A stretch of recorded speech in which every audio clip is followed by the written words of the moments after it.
Po itong karsadaanan namin to, lagi ho ako nababalaho dyan. Yan, nakita nyo. Yan po ay medyo palusong. Ayun po ang aking Bolt Cruiser. Idadaan niya po ng patagilid ho dyan. Tingnan natin kung malulubak uli.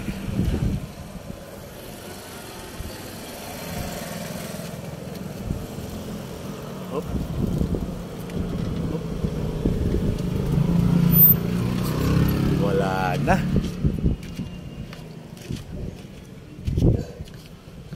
Atras mo, atras.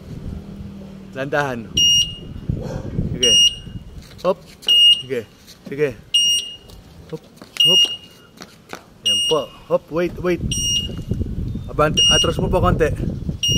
Hop. Ganyan lang.